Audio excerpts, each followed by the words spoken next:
Bismillahirrahmanirrahim. Assalamu alaikum. Welcome to Newsroom. I'm your host, Khalid. But today is Monday, the 9th of May 2022. These are the stories that we'll be discussing during the course of the show. We'll begin, ladies and gentlemen, with the different restrictions that have been put as far as our neighboring country, Afghanistan, is concerned. Whether it be not giving the right to education to the women and the girls, or whether it be now the latest in that series, and that is the implementation of the veil or the burqa, but of a particular kind in Afghanistan. This has caused more or less split within the society in Afghanistan as well, but also in the West there is a huge perception of where Afghanistan is going, and that reminds us of the previous Taliban rule in the late 1999 and early 2000s.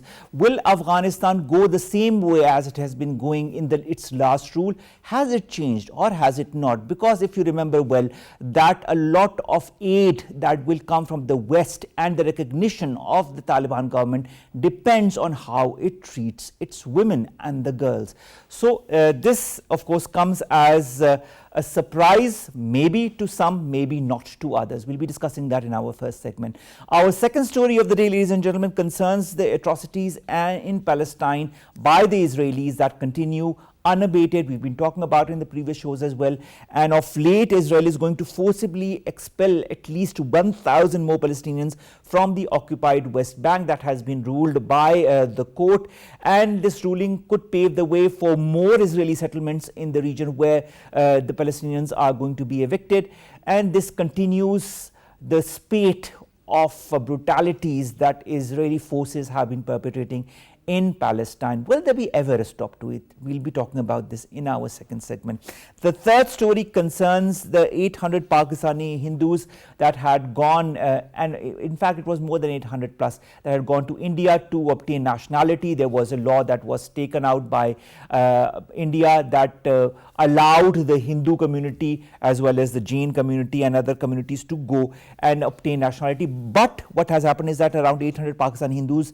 have who had gone to India seeking the nationality of that country on the basis of alleged religious persecution have returned to the country, that is Pakistan, in the year 2021. In fact, the last year, and this has been stated in a report published by the Seemant Lok Sagathan, that is a group that advocates for the rights of the minorities in Pakistan. And then we'll be talking about the heat wave that has engulfed, amongst other cities. We know Islamabad as well. It's extremely hot since yesterday.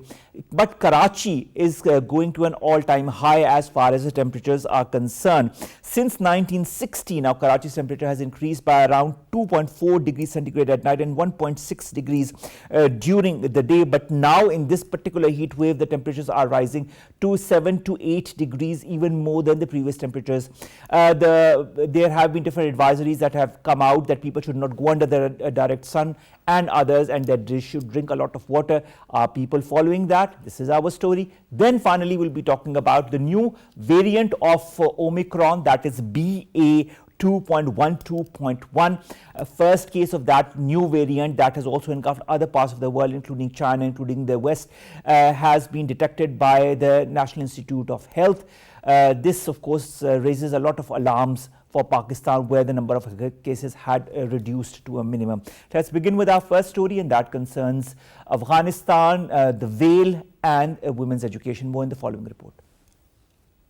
The different cultural interpretations of human rights, and particularly women's rights, continue to pose serious obstacles for interim Taliban government's bid for recognition. Despite Taliban government's assurances to uphold women's rights, international community remains skeptical given certain contradictory decrees issued by the group. In their latest decree, Afghanistan's supreme leader and Taliban chief Hebatullah Akhundzada announced a strict dress code for women when they are in public. According to a decree released in his name by Taliban, they should wear a chadori head-to-toe burqa as it's traditional and respectful. The order sparked a flurry of condemnation, and some Afghan women pushed back strongly, holding small demonstrations and protests where they demanded the right to education and work. Since their return to power, Ministry for Promotion of Virtue and Prevention of Vice has issued several guidelines regarding dress code of women, but latest edict is the first such national order. Taliban earlier triggered an international outrage in March when they ordered secondary schools for girls to shut just hours after reopening for the first time since they seized power. International community wants humanitarian aid for Afghanistan and recognition of the Taliban government to be linked to the restoration of women's rights. Hassan Khan, who is an expert on Afghan affairs, joins us online. Hassan, thank you very much to have joined us. Hassan, why this decision on the veil? I mean, this continues the spate of decisions that include the right to education to girls that has now been denied or has been suspended. Why is Afghanistan going this way? First of all, I think this is a very crucial section topic which you have taken, particularly vis-a-vis Afghanistan. I think this is, as you said, why this decision and why this decision right at this moment when Afghanistan is going through a lot of trouble. There is a huge security problem. On daily basis, we are witnessing bomb blasts, suicide attacks, and mosques and public places, etc. The government peoples are getting targeted for the last several months. There is extreme poverty. Post-war reconstruction is needed. The health issues are there. The women education issues are there. And over and above, they have taken this decision, which is the most controversial decision. They imposed certain restrictions on women, what to wear and how to wear. I think, I don't know who is advising Taliban to take such controversial decision. Afghanistan is a conservative society. More than 80 to 90%, I think, of the women and men, they are dressed traditionally. But just, I think, the decision is further marketing Taliban in a bad shape in the international community. At the moment, international community is confused whether to accept Taliban or not. Presumably, there were talks and there were perception when the Americans were negotiating the peace process with Taliban. There were reports, and the international leaders, whoever met with Taliban, they were saying that Taliban seems to be changed. They are not the Taliban of 1996 and those who ruled till 2001. They are different Taliban. They are more educated. They are more exposed to the international community, and they definitely understand the concerns of the international community, particularly vis-a-vis human rights and the women's rights. But unfortunately, by taking such extreme decision, by taking such unpopular decision, which I think nobody is condoning, even the Muslim world, the Muslim community across the world, they are not condoning such decision. So I think I will simply say that this is quite unfortunate, and especially for Afghans. Afghans have been through wars for the last 4 decades, but still, the security situation is worse.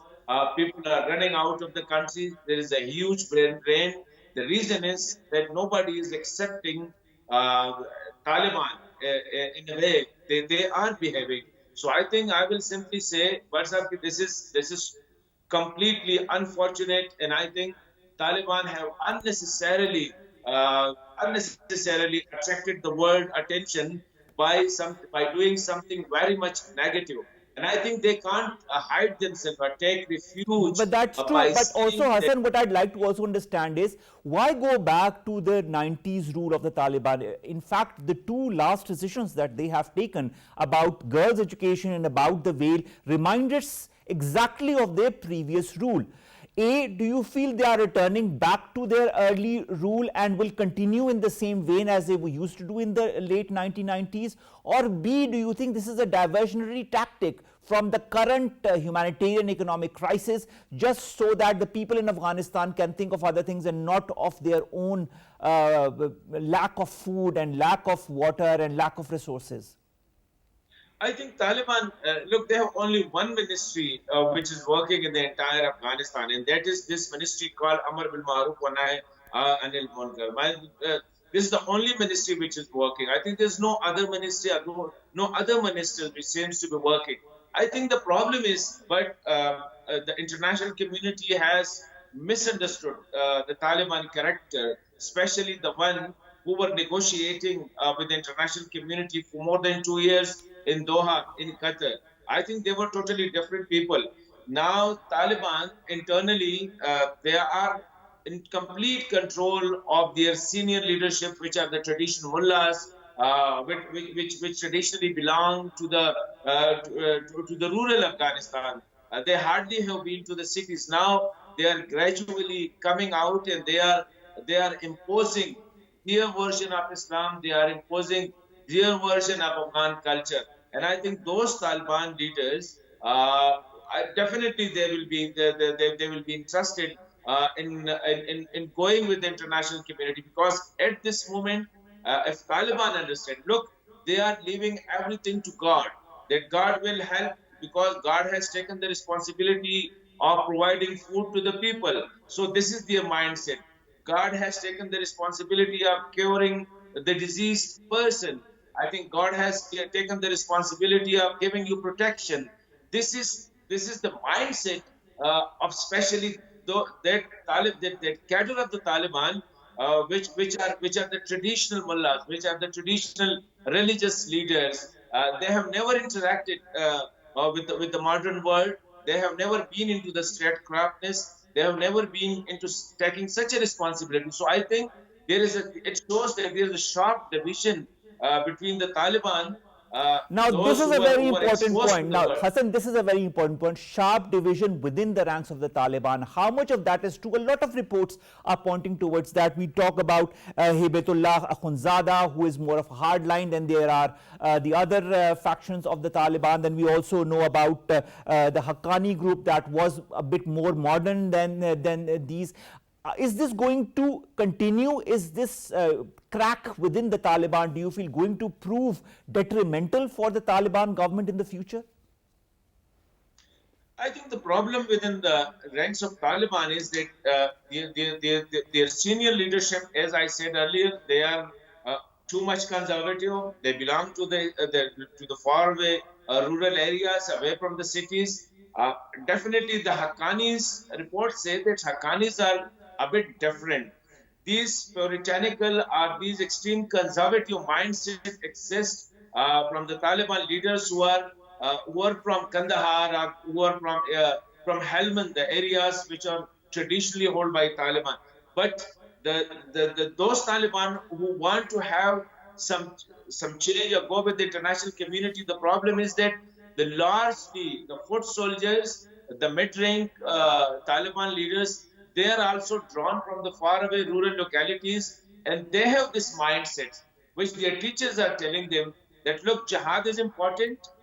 You have won against with the help of God. You have defeated the world superpower.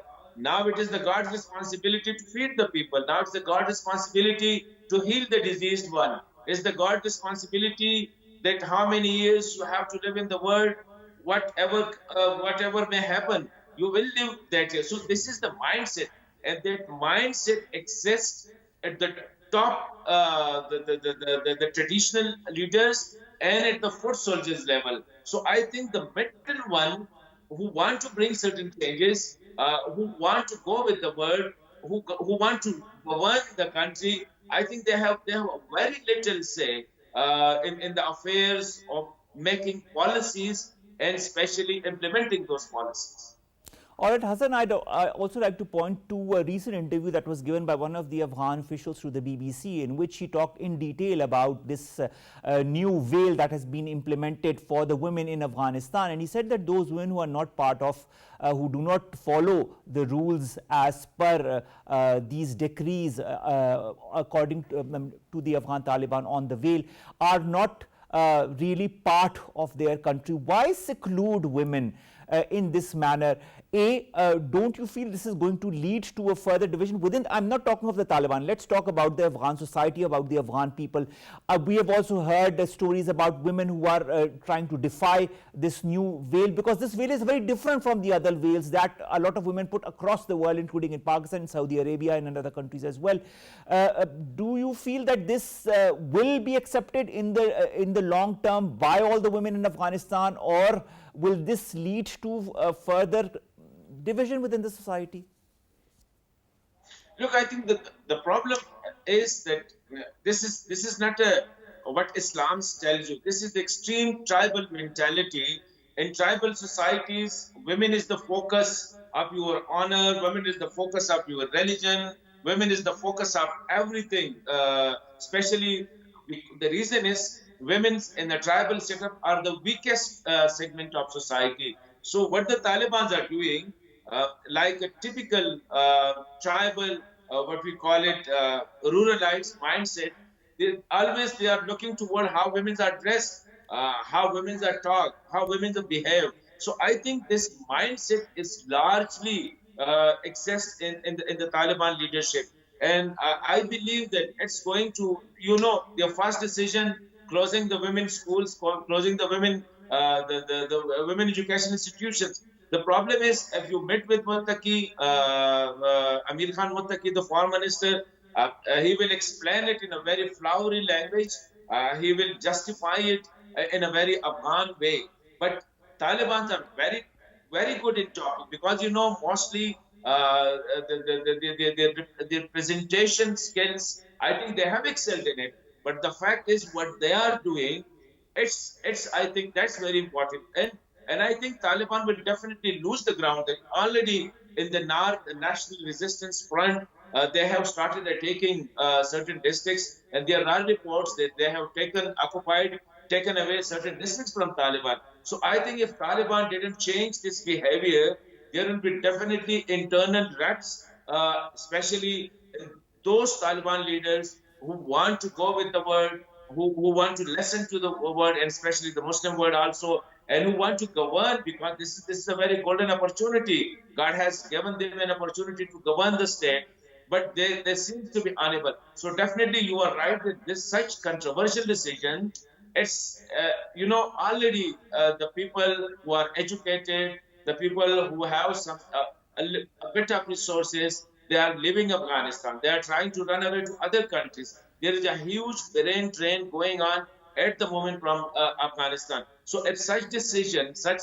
regressive decisions are taken, such extreme conservative decisions are taken, so more Afghan will be leaving the country. And I think that will make the situation very worse for the Taliban.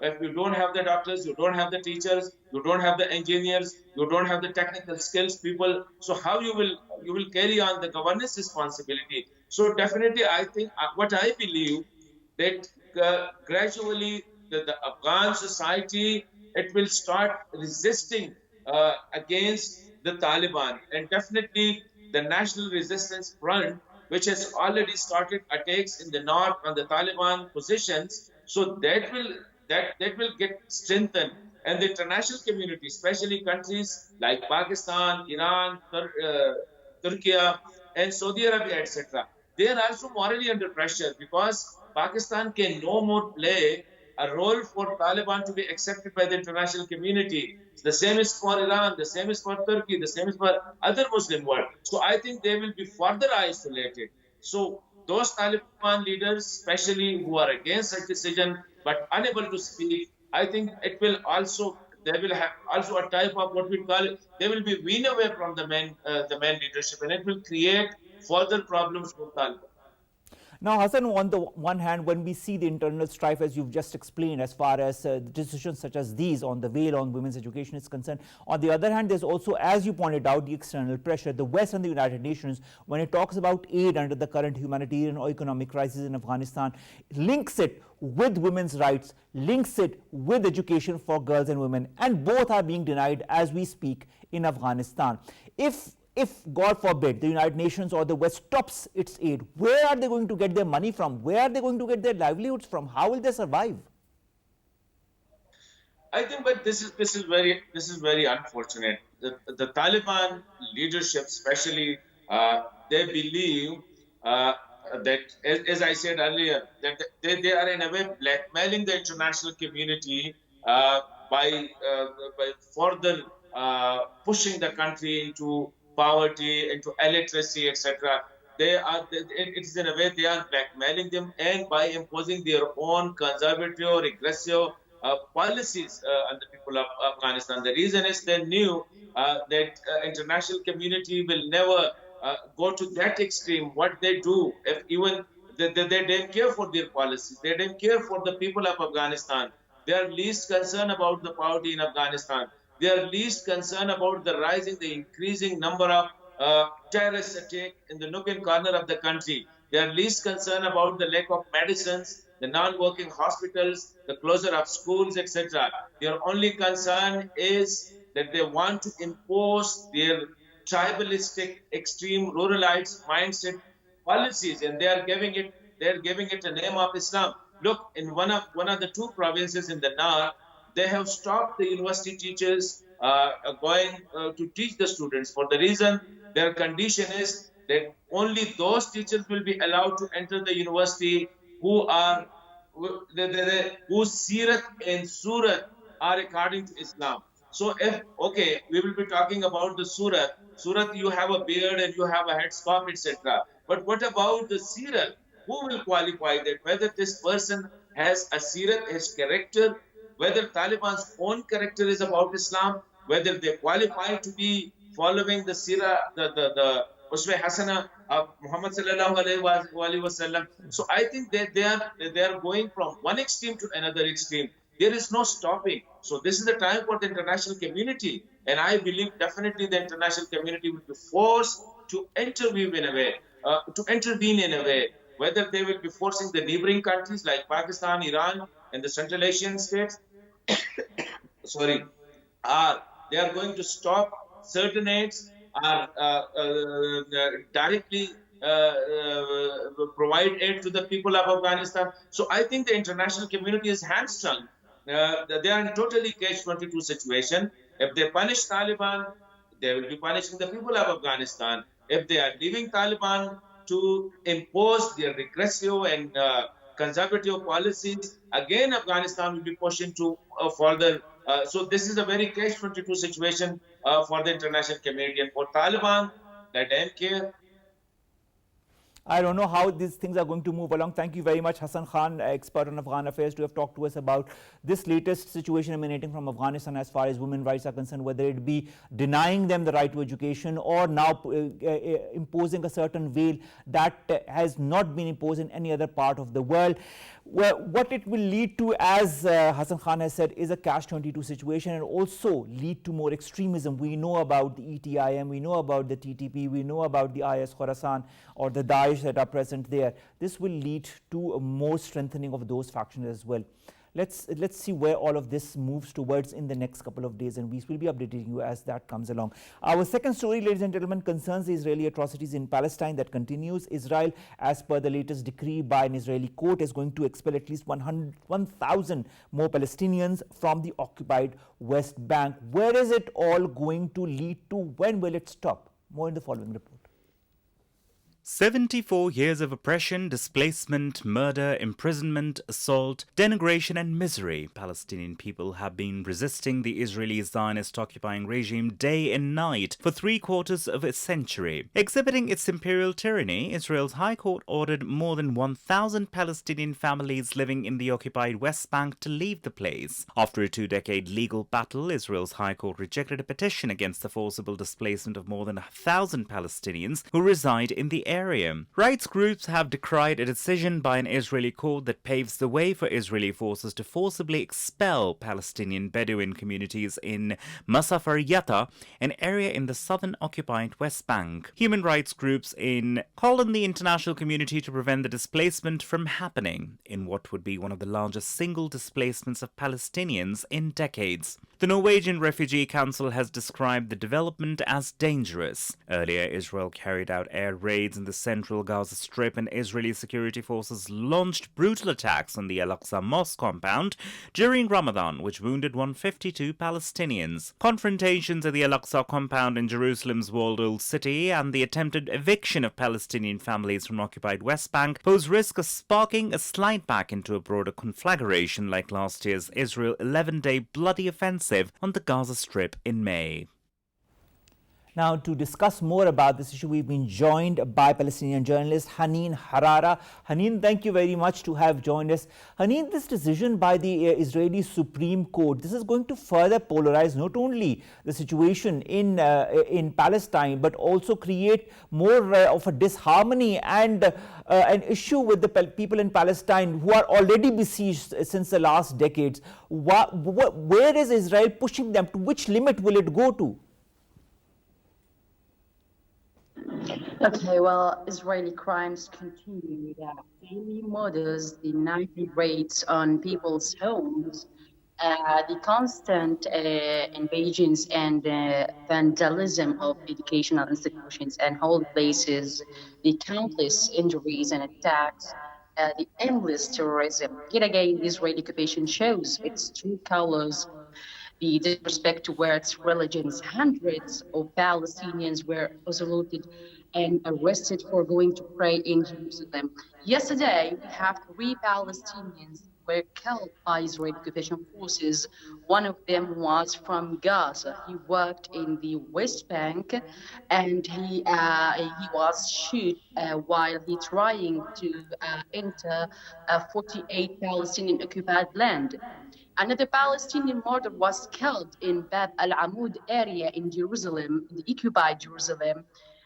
They claimed that he was going to carry out a stabbing attack. They kept him in an observation room belongs to the Israeli Christian forces.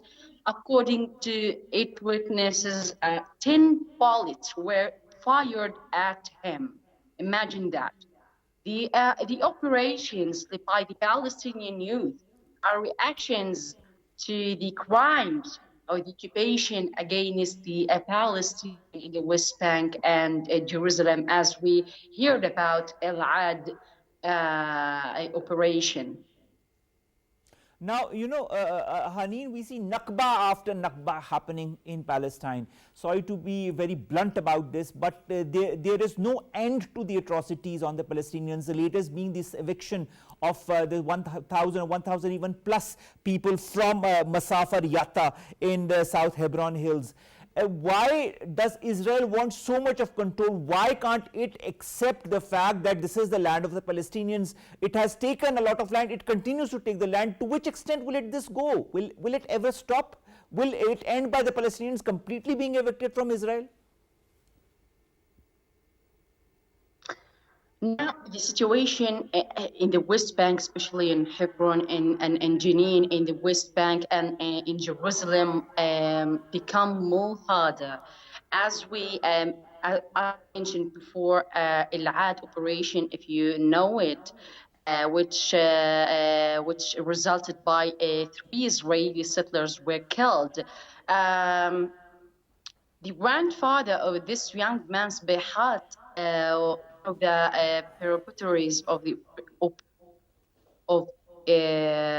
operations Al-Ad, which resulted, as I mentioned, 3 Israeli settlers killing, say that Israeli should be responsibility or have the responsibility for what is it doing. It is not possible to stop the Palestinian youth, especially while they are suffering from these aggressions, while they standing and seeing the incursions into Al-Aqsa Mosque and assault on women there, in addition to the policy of collective punishment followed by the occupation, where it is claimed that the Palestinian prisoners who are inside the Israeli prisoners itself have a rule in these operations. Therefore, they demolish the homes of the families of the prisoners, as it happened before Saturday morning by destroying and demolishing the house of the prisoners Omar Jaradat, and which is located in Jenin, with 100 military patrols. So this is unacceptable. This means this Israeli forces start to be weaker than before. 100, we talk about 100 military patrols. Imagine that, to destroy one home in Jenin related to a Palestinian prisoner in the Israeli jails. All right, now Haneen, when you talk of these evictions, you talk about the number of Israeli forces that are deputed per house, and this is an unbelievable number. Why is the world, I mean, not saying anything when it comes to all of these atrocities? Even the US, it has taken out some statements. It talks about the two-state policy, but there is no implementation of that two-state I policy. cannot hear you clearly. Why is that? Could you please repeat? Yes, Haneen, I was saying that with these evictions of the Palestinians and the number of forces that you've said are used for evicting one Palestinian family from one home, and this continuation of a policy of denying the Palestinians their right in their own land and then occupying their lands by force does not elicit a reaction from the West. The United States, Haneen, also talks about a two-state solution, but we do not see any implementation of that two-state solution. Who will eventually come to the help of the Palestinians? I think the connection has been cut short due to some... okay, Haneen, you're back. Did you hear my question? Or there seems to be some kind of a technical issue connecting to Haneen. Nevertheless, let's talk about this eviction of 1,000 Palestinians from the West Bank area. This is a so-called firing land to be repurposed for military use in one of the biggest expulsion decisions since the occupation in 1967 of the Palestinian land by the Israelis. Now, this is a 2-decade-long battle. Israel's High Court has ruled that about 1,000 Palestinians can now be evicted from an area of the West Bank and the land repurposed for Israeli military use. This is the single biggest expulsion decision since the Israeli occupation of the Palestinian lands in 1967. Now, this is a 1981 ministerial meeting way back when the then Agriculture Minister Ariel Sharon, who would later become the Israeli Prime Minister, proposed creating firing zone 918 with the explicit intention of forcing local Palestinians from their homes. This is a continuation of that, and this is going to lead to forceful evictions, a continuation of that forceful eviction that makes Palestinians homeless, that makes Palestinians landless, and denies them their right, their basic rights to live in their own land. They are not being given the right to live in their own land. Now, Israel argues that the villages of Masafar Yatta, that is of course the rural area of the South Hebron Hills, where this decision has been taken, the people there are not permanent residents of the area, and when the firing zone was declared, therefore they have no rights to the land. In fact, that is untrue. The people have been living there since decades, and it is their land. Some of the residents say that they are determined to stay on the land and they are going to resist the occupation by the Israelis. Nevertheless, this is something that continues. We have been talking about the Israeli situation, the West Bank situation, and since the 1960s, we see one atrocity after the other, one occupation after the other, one barbarity after the other, and the Palestinians continuously being denied their due rights and being denied even the land where they have been living since generations. Whether it be the United Nations, whether it be the West, we don't see any tangible, any concrete reaction coming from these very important countries that decide the fate of the world through organizations such as the United Nations. Haneen joins us back. Haneen, which country, which organization should one depend on, or the Palestinians depend on, in your point of view, as far as this current situation is concerned? Do you feel that the Palestinians can depend on organizations such as the OIC, on other Muslim countries, or countries in the West that understand the plight of the Palestinians, or is this something that is going to go on and on till such time that the Palestinians completely lose their land? Yeah. Who is going to eventually come to the help of the Palestinians?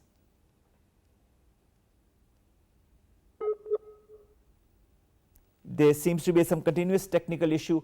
But nevertheless, we will continue to highlight these atrocities that are perpetrated on the Palestinian people in their lands by the Israelis without any solution whatever. The two-state solution that has been propagated time and again by the West does not seem to apply here for one reason or the other. Let's come to our last three stories, ladies and gentlemen, very quickly. The first concerns about 800 Pakistani Hindus that have returned home from India. This is as per a report of the Seemant Log Sanghathan. That is a group that advocates for the right of the Pakistani minorities in India.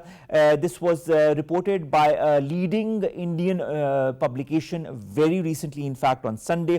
It quoted the organization as saying that many of the returnees went home after finding no progress in that citizenship application. We all remember that online the Indian government had said that the Hindus or Jains or other minorities could apply for a citizenship in India if they thought they were being persecuted religiously. This religiously based citizenship law had been challenged also by India's opposition groups. There is a hindrance by the red tape apparently there as well. But all the families that went from Pakistan, the Hindu families, most of them who were in Rajasthan. We also remember, if you remember, some months back there was a family that was also murdered, and there was a huge case, but we haven't seen any outcome of that. A lot of those families have now returned back to Pakistan. Now the Rajya Sabha on this 22nd of December 2021 was informed that as per the module that is available online, 10,635 applications for citizenship were pending with the ministry as of December 14. 7,306 applicants were from Pakistan alone. Now we can see as to why they did it and what intentions India had it. Nevertheless, the citizenship has not been given, and most of the families have now returned as far as this report is concerned. Let's come to our next story, ladies and gentlemen, that concerns climate change, the heat wave that we are all witnessing as we speak. Even in the capital city of Islamabad, it's extremely hot since yesterday, and this is a heat wave that had been predicted by the Met Office. This heat wave, along with affecting cities such as Islamabad, Lahore and others, has mostly affected cities such as Karachi, the metropolitan city that has seen a rise in temperature per year since 1961, has now seen a rise of around 7 to 8 degrees Celsius due to this heat wave. And what is happening is that the Met Office, despite giving out advisories as to how people should maintain themselves by drinking lots of water, by avoiding direct sunlight, it is creating a huge havoc for people such as those living in the metropolitan areas of Karachi. And these issues need to be handled by the authorities there one way or the other, and long-term solutions need to be found out before this heat wave, as per the climate change initiatives, continue to increase and continues to create havoc for those people who cannot even afford air conditioners or proper cold drinking water or a proper shelter. Let's hope for the best, and let's hope for quick solutions for issues such as these. And finally, ladies and gentlemen, we'll come to COVID-19. We hadn't talked about COVID-19 in quite some time, but what has happened is that we had heard about a new strain of the Omicron, a sub-strain of Omicron, that is BA.2.12.1. Now, this strain had caused a lot of cases in Europe, a lot of cases in China, but the National Institute of Health has now officially declared one case of this variant that is present in Pakistan. Now, when we say one case, ladies and gentlemen, we all know how efficient, unfortunately, let's put it that way, inefficient a lot of people here are as far as following the SOPs are concerned. A lot of people thought that the variant was gone, that COVID was gone, but no, it has returned. And if we do not follow the SOPs, if we do not get ourselves boosted by the different booster vaccinations that have been said time and again by the Ministry of Health, we will get it, and it is probable that if one gets it, the other will get it, and the cases will again increase. So it's extremely, extremely important, and I have to highlight it again and again, that we follow the SOPs, continue wearing masks in crowded places. We've just had Eid, so we need to be extremely careful now when we go to visit family, friends and the elderly. And also, if you haven't gotten the third booster vaccine, please get that booster vaccine. And if you haven't gotten yourself vaccinated, do so. at the earliest. This is for our society, for our country, that I am imploring that we need to do this before it's way too late, before the number of cases increase beyond a certain limit. We can stop it here by a collective decision. With that, ladies and gentlemen, we come to an end of today's newsroom. We'll see you inshallah tomorrow with new story segments that pertain to you, us, and Pakistan. Stay safe, follow the SOPs. Allah Hafiz.